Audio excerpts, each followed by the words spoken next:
Hello there, everybody. I am IllegallySam, and today I'm going to be showing off a little run called Evoland, any percent specifically.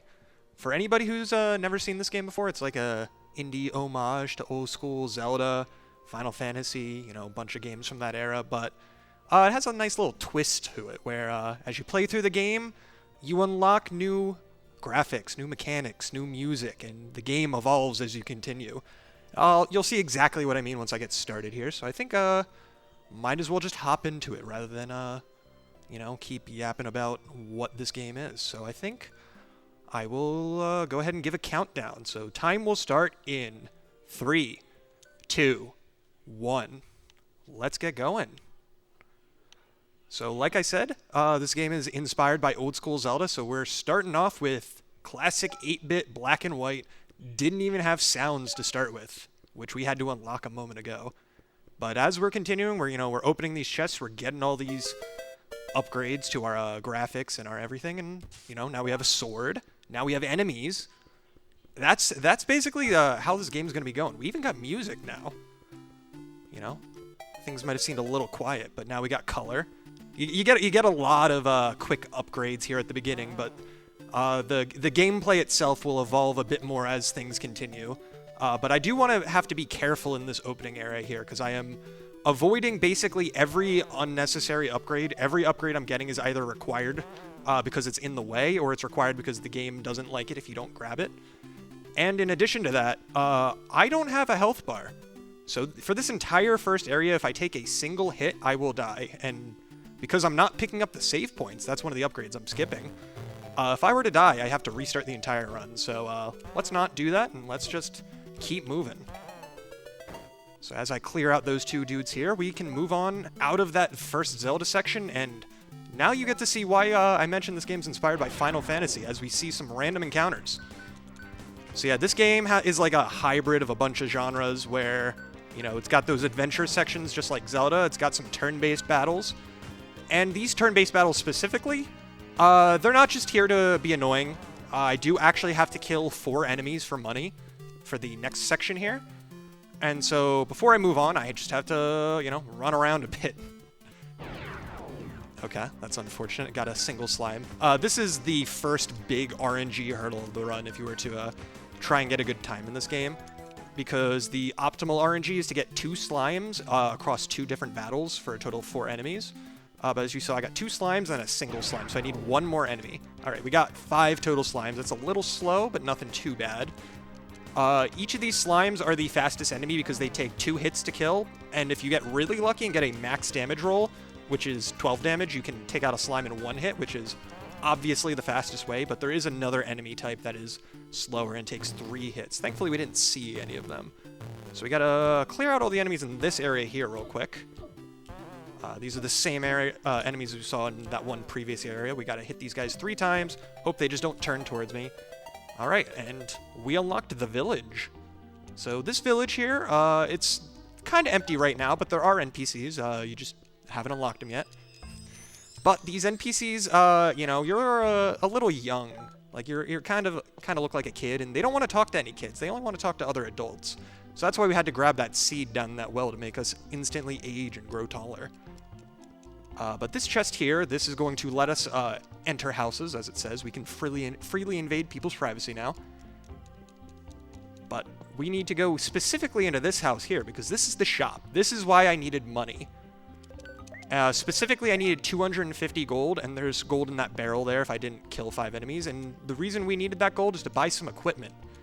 This equipment is required to progress through the game, because if I didn't buy the equipment, this bridge right here would be blocked off. And that is why I needed to get that money before entering the village, because otherwise I wouldn't be able to continue. But, this is an RPG. RPGs have parties. You don't just have the protagonist. So we're gonna help out this this girl here who seems to have hit a rough patch. She, needs some help against these enemies here. So we're gonna help her out. Thankfully, these enemies are very easy to defeat. This is Karis. Very original character design, absolutely no inspiration or anything. Completely original name as well. As we introduce herself with our completely original name, Clink. All right, but now we're moving into the next area here. This is the Crystal Caves. This is another area that is going to be full of random encounters. I don't need to kill enemies in this area, per se, but the important thing to remember about this area is sometimes it's faster to kill enemies and sometimes it's faster to run away. And now that we have unlocked experience, sometimes it's better to kill enemies to try and get an extra level. So this Cobra enemy here, if I didn't miss with my first hit, I would have been able to kill him in one turn, which would be faster than running away. But thankfully, he was not too bad. The goal here, once I get experience, is to, if possible, kill enough enemies to get up to level 2. But we're also going to start some shenanigans. Because if you thought this was an any percent with absolutely nothing weird going on, doing everything perfectly as intended, you would be sorely mistaken, because things will not be going as intended from here on out for the rest of the run. So you better get acquainted with this menu here, because it's going to be, in some shape or form, going to be present for a long period throughout this run. But this is Kefka's Ghost. This is the boss of the Crystal Caves. This is why, if possible, I wanted to level up. Because the way this boss works is, obviously, you know, got my random damage rolls. But the important thing to note about these, I'm going to heal for safety real quick. But the thing is with these damage rolls is this boss has an attack that it does right here. He turns blue. When he turns blue, if I try to attack him, he will instantly counter and deal damage back to me, so I just have to wait for it to run out. If I get high enough damage rolls, I can kill him before he turns blue a second time and do what we call a one cycle. And one cycle is obviously faster because then I don't have to wait for him to finish being blue. So if I can do enough damage to knock him out before that second blue phase shows up here, I will save about like 10-15 seconds, but unfortunately, I did not get high enough damage rolls, so I just gotta wait it out. Thankfully, you know, one more hit and he's good to go. Might be a little hard to tell though, but now after we've defeated Kefka's Ghost, we're now 3D. So like I said, those graphics are just going to keep getting better throughout the game. But the reason we have this menu open is because by closing the menu during an animation or a cutscene, we can just regain control. So I broke out from that chest opening animation and was just able to keep on moving. And there is going to be a lot of that throughout the run, where I break out of animations, break out of cutscenes, do a lot of shenanigans, all thanks to the fact that you can keep the menu open many times when you are not supposed to. Also, if you are especially astute, you might notice that this is the starting area. I'm actually walking back through it, because now that I'm in 3D, I can step over those stones that were in the way before. And, you know, I couldn't do that well in 2D because there's only 2 dimensions. You can't go over things in 2D. But now that I'm in 3D, I can. Also, that chest I picked up right there was the chest that lets enemies drop health, which will be important later on. Because, unfortunately, you cannot just damage tank through every single area in this game. But here I'm going to move down to the southern exit and move on to the next area. But first, quick little conversation. Yeah, there's a lot of dialogue in this game where you just, fast way to get through it is to mash. Nothing too crazy there. But now the world is 3D as well. But here we are moving into the first, like, main dungeon of the game. Like, done in the Zelda style. This is the Noria Mines. The gist of the Noria Mines is it's a Zelda dungeon. That is the easiest way to describe this place. So we're going to be going through, we're going to be getting keys, we're going to be solving puzzles, defeating enemies, and there may or may not be a good amount of shenanigans as well. And those shenanigans may or may not begin immediately. Because we are already doing some things that are very much not intended. Because anytime you press one of those switches, you can pause before the switch gets pressed, and therefore you pause before the animation begins. And so if you are paused while the animation ends, you just regain control with the menu open. Alright, so this area here, this area is booby-trapped, where if you open the chest, it'll spawn bats, and if you try to leave the room, it spawns bats. So if you do both, it spawns 2 sets of bats. And by spawning 2 sets of bats, we also spawn 2 key chests. So essentially, we just duplicated the key that they give you for clearing out this room. And that'll let us basically skip an entire key later in the dungeon. Which is the reason to do that. So now we have an extra key, which is nice, but, you know, that is obviously not the only spot we're going to break things apart here because there's a lot more switches. All right, this guy's just getting in the way. Unfortunate. But yeah, there's a lot of switches. There's a lot of doors to open. There's just a lot of animations that if I don't want to watch it, I'm not going to. All right, I meant to stay paused there, but I pressed it a little too late. Not a big deal. Just got to watch this chest animation in that case. Little unfortunate, but it's like 5 seconds. It adds up across all of the different animations you skip throughout the run, but one chest is not going to make or break anything. Because if you were curious, at a top level, this game is incredibly RNG dependent, as you might have noticed from some of those early areas. And the RNG does not end there, and I will point out some of the RNG heavy sections when we get to them. But yeah, we're just gonna continue moving through, and anytime a door opens, we're just gonna pause right before the cutscene starts and start moving during it.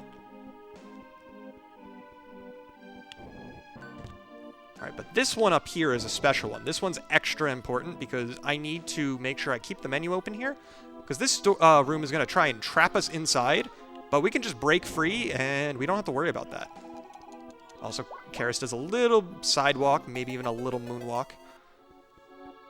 But yeah, that room is filled with skeletons, and having to kill skeletons with the sword is very difficult and takes a long time, because they all have multiple hits of health, and you can't hit them from the front.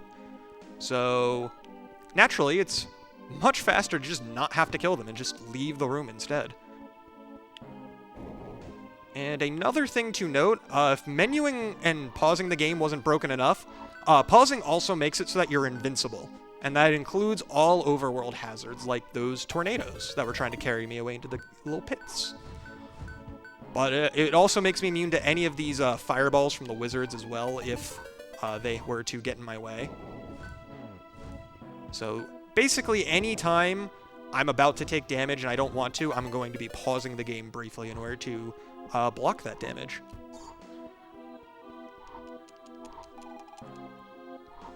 Alright, now we got a little tile puzzle. We just gotta know the right path. Obviously, this is a little harder if you're doing this for the first time, but nothing too crazy.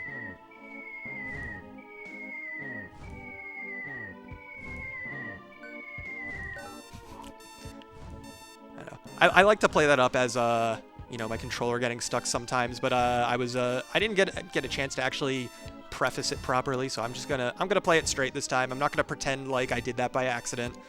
That is 100% intentional.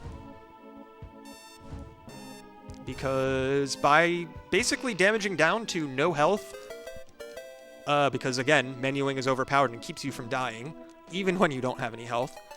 But this room has a bunch of enemies, and we're supposed to kill all of them to escape it. We can just death warp back to the start of the dungeon instead.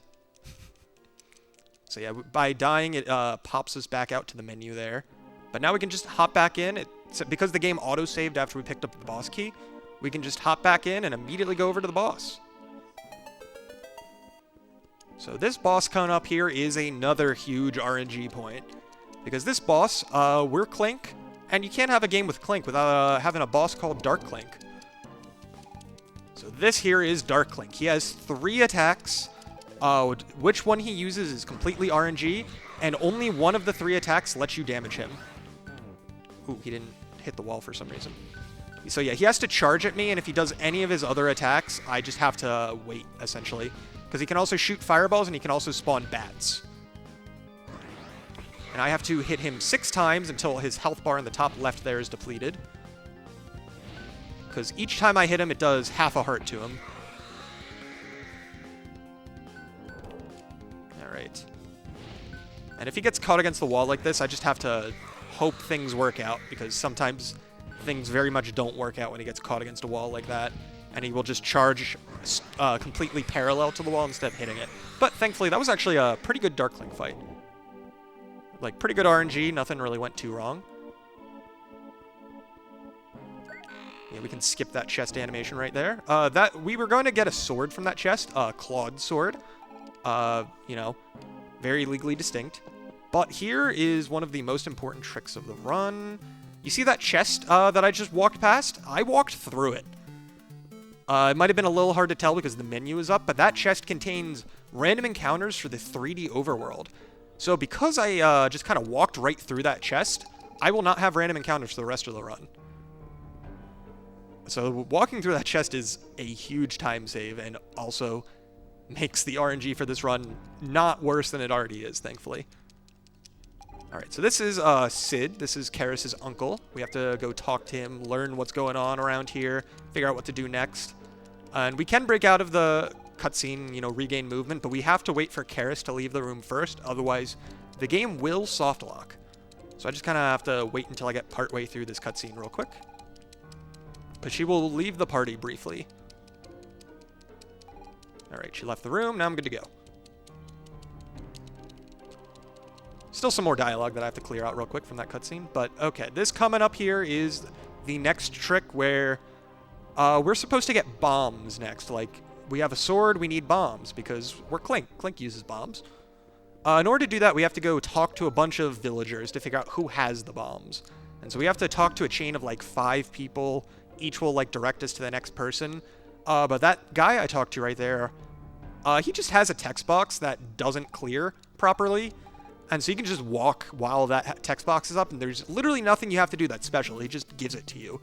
And so by using that to talk to each of the NPCs in this little quest chain, and then, you know, you talk to them, you clear that text box, you regain movement while talking to them, and then progress their text to their last text box, move to the next person, rinse and repeat. If you do that enough times, eventually what will happen is you talk to the second to last person in the quest chain, and the game doesn't exactly react the way you would expect. So I won't describe it anymore until I actually finish the trick. So this is the third to last person. Deputy Raylan. Then we have to go talk to a kid's mom who was playing around where there was a dragon spotted. Alright. Then we talk to her, and we just instantly get the bombs. We don't even have to talk to the last person. You'll also notice we just aren't on screen because the last person is in a completely different room and it just teleports us there instantly. But the game doesn't really know how to handle that, so it teleports us there, gives us the bombs, and then it instantly makes us walk over there like this. And so the reason why that saves a bunch of time is it cuts out the entire sequence of walking back over to that room, because walking in this town is very slow. And so that saves about like 15-20 seconds between the cutscene and the movement and everything. And it's also incredibly goofy looking, and I have no idea why it works. I don't know if anybody in the community knows why that one works.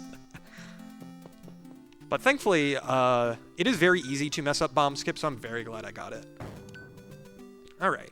And I mentioned before how pausing makes it so that you're immune to all damage when paused. That works as well for your bombs. And so now that we have bombs, you know, we can destroy all these rocks around here. But bombs will also hurt us, so we just put down the bomb, pause the game real quick, and then, you know, let it go off. This area also introduces a new mechanic. We got these time crystal things where if you hit it, it'll switch us between the past and the present, aka 2D and 3D. So there's obstacles that you can only clear in 2D, and there's obstacles that you can only clear in 3D. So you gotta swap between them to figure out how to get through this area, figure out the puzzles, all that good stuff. Or you can just, like, skip most of the puzzles by using the menus. May sound a little familiar if you've been watching the run so far. But first we gotta pick up the bow here. So now we are completely all kitted out. We got all of the pieces of equipment that we'll need for the run. But using this bow to hit one of these crystals, we can then pause and then regain movement before the crystal goes off. And then you can just, you know, skip an entire puzzle by doing that. And the same goes by using a bomb to get one of those crystals to go off. Because those little trees, you're supposed to use one of the torches in the past, use the bow, set an arrow on fire, and then burn the tree. And then when you go back to the future, the tree's not there, not blocking your path. But if you just use the crystals to do some shenanigans, you don't even have to worry about it. And you just go over the tree in the past, and then you get transported to the future on the other side. Alright. Gotta clear out some of these enemies, because we got a little puzzle. We gotta light those 2 little torches right next to that statue. And so we're gonna have to, you know, go around, light some torches, get the arrow, like shoot an arrow through those torches to set them on fire, all that good stuff. So that's why I'm down here right now. Because by shooting this one up, that'll light the torch on the bottom side of that statue that was up where I mentioned. However, you know, there was a second torch that you have to light on the other side of the statue. Yeah, you don't really have to do it properly, because you can just kind of do this. Yeah, because that statue does not fully encompass those torches, and you can just shoot around it and light that torch when you very much are not supposed to.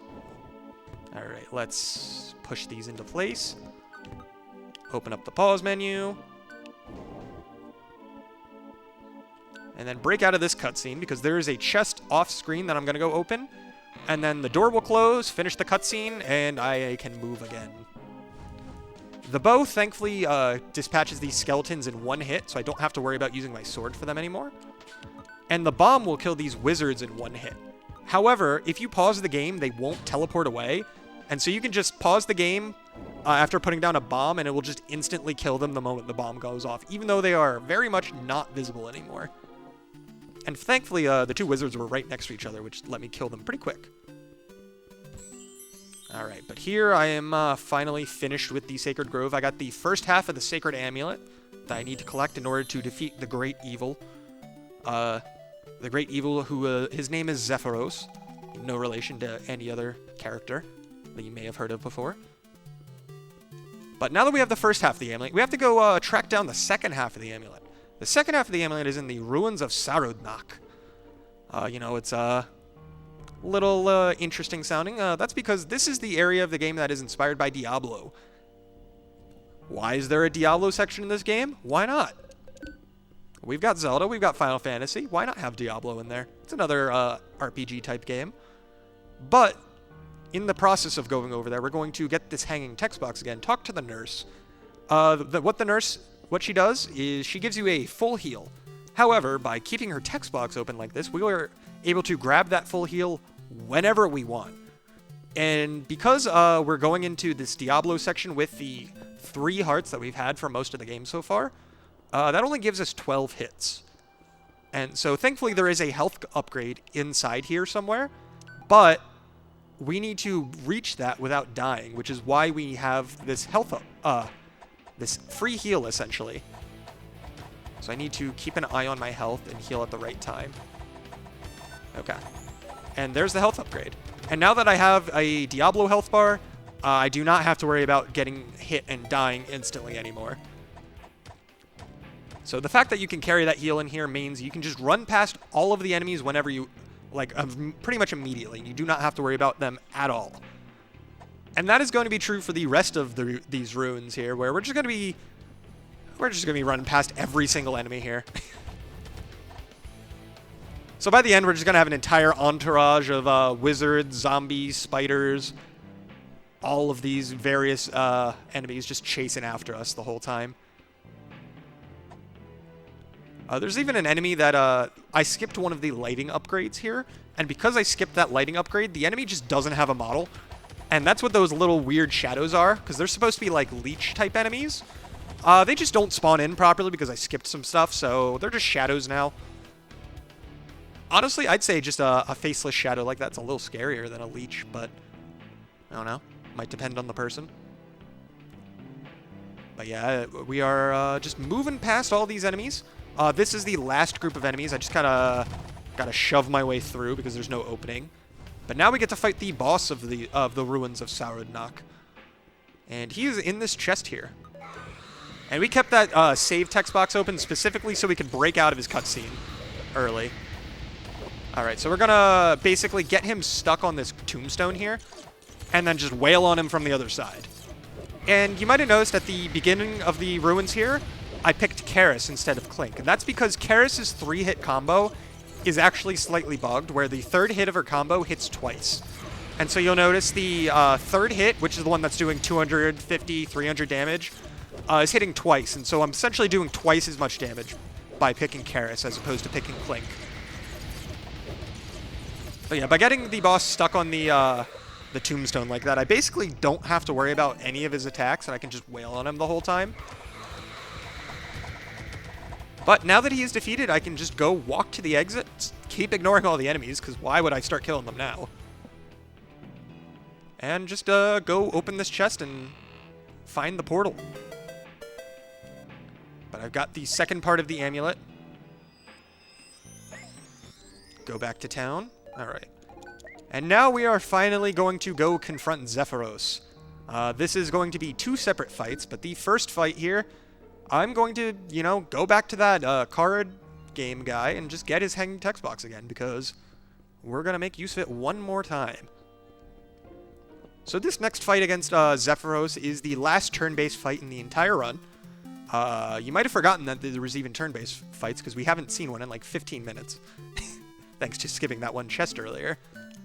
But we're going to transfer the text box over to the menu before I go in here, and that way when I leave this fight, I will still have the menu open, and I can carry that into the next cutscene later on. But this here is Zephyros. He's, you know, a little edgy. But the way this fight works is I have to do 200 damage to him in order to progress to the next phase of the fight. And I just have to wail on him until that happens. If I get good damage rolls, it will go quickly. If I get bad damage rolls, I'm going to have to heal a whole bunch, and it'll be pretty slow. But we will see how this goes. If either Clink or Karis gets below 30 health, I'm just going to pop a potion, because Zephyros can do more than 30 damage. And if I get unlucky, one of them will go down, and that will lose me a lot of time, because I need that damage. Alright, go ahead and heal again. But yeah, Karis also has an attack spell now, so she doesn't have to just keep whacking enemies with her staff. And her attack spell actually does more damage than Clink's sword. So that is why I'm healing with Clink rather than Karis, is because Clink does less damage in this fight. But yeah, you'll see the damage values are very, very all over the place, because Clink's doing like 6 damage one turn, 15 damage the next turn, so on and so forth. So it's just, this fight is just a whole lot of RNG, and you just gotta hope you get good RNG in order to get through it quickly. But this RNG has not been too kind so far. Also, if I were keeping track of the damage numbers, I could know when I was about to hit 200 damage and not worry about healing anymore. And I think I am pretty close to 200 damage, so I'm just gonna YOLO it and hope for the best. No more healing. There we go. Now that I did 200 damage to him, Zephyros is going to use his legally distinct ultimate attack.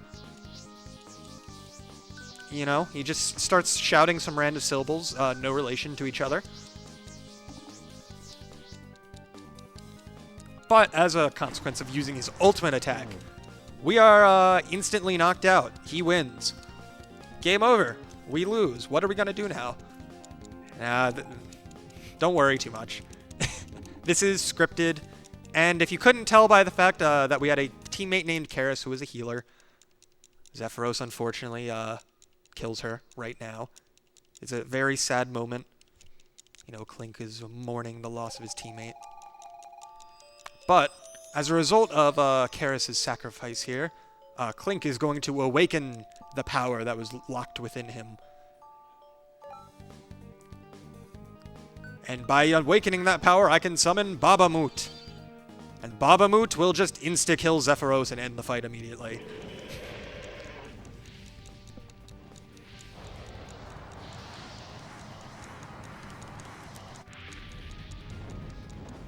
Yeah, it just instantly does 760 damage and ends the fight right away. But now that, unfortunately, because Zephyros took out Karis, you know, we gotta report back to town, talk to her uncle, talk to the rest of the town, tell him what happened, figure out what to do next, how to chase after Zephyros, how to finish this off. You know, gotta avenge Karis and everything, so we gotta head back to the town real quick. You know, everything's all sad, you know, because we just lost our friend. You know, she sacrificed herself in the fight against Zephyros. You know, we're gonna tell the town about it. They're all gonna be mourning her in this long cutscene, and we're just gonna leave. You know, it's really sad, but Clink's not really a huge fan of you know, memorials or anything, so he's just gonna dip out real quick, let everyone deal with it on their own. He's just gonna, you know, do some donuts out in the fields, waiting for them to finish. But yeah, we have to wait for this scene to end because the airship here does not spawn until that scene ends. But now that we have the airship, we can chase down Zephyros and start the final boss fight. You know, walk into this scary, ominous circular arena. And Zephyros, he looks a little different now. Just a tad different.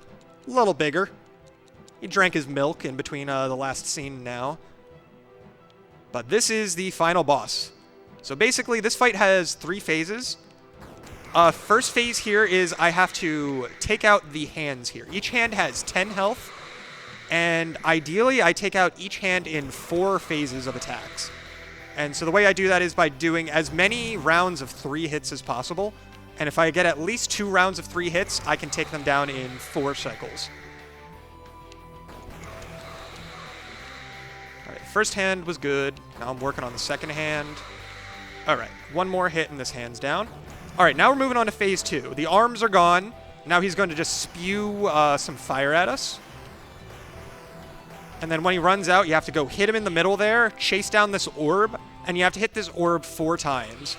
Unfortunately, I got really bad RNG, and the orb was as far away as possible, so I only got 1 hit off. Ideally, I would have gotten 2 hits off. And if I had gotten 2 hits off, I'd be able to finish this in 2 cycles. But I'm going to have to do 3 cycles, because that first one, unfortunately, did not go well. Not too big a deal. Alright, now that I got 4 hits off, this is the final phase. If you've ever heard of Ganondorf tennis, this is not too dissimilar. Zephyros has 2 attacks. He's either going to shoot out a blue orb at me, or he's going to shoot a barrage of pink orbs. The blue orbs are the only ones that I can knock back at him, and I have to hit him 4 times. So if the audience wants to count out the 4 hits as I get them on him, go ahead. That is 1. But unfortunately, the final phase of the final boss is RNG, so I just have to wait for him to shoot out the blue orbs. Alright, that is 2. Alright, this is not great RNG, honestly. He is not shooting his blue orbs at me. Alright, 3 and 4. Time will be coming up after I clear the last text box. Time.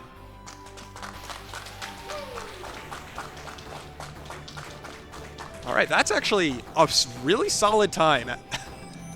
Because what people always say about this game is getting like a 32, 33 minute time is all you have to do is learn the tricks and execute them. Once you go past that point, you need good RNG, and this was a 31. My PB is a 31:22, and I finished about 20 seconds behind that, so that is a really solid time. If I had gotten some better RNG in some of like the early parts of this run, that actually could have been a PB. So this was a really solid run, actually. I'm really happy with that. But, yeah. If you have any interest in checking out this game and its sequel are bundled together in the Legendary Collection, both Evoland 1 and 2. It's on pretty much every platform, you know, PC, Switch, PlayStation. I'm playing it on Xbox personally. But if you have any interest in picking up this game, either casually or as a speedrun, like I said, it's available everywhere. If you want to try the speedrun, there is a speedrunning Discord for this game. You can find it linked, you know, on the SRC page for this game, and people are always happy to help out. I believe there is a tutorial for the any % run, even, if you wanted to try learning it yourself. But yeah, if you wanted to see more of me as well, you know, I do streams and speedruns of sometimes this game, sometimes other games, over on my Twitch page, twitch.tv/IllegallySam, but yeah, as we play out the credits here, I think that's pretty much all I got. So yeah, shout out to the Evoland community, because they're the reason why I know how to run this game in the first place. But yeah, thanks to Pace for having me, and you know, I had a good time showing this off, and I hope everybody had a good time watching this run, because it's a pretty fun one.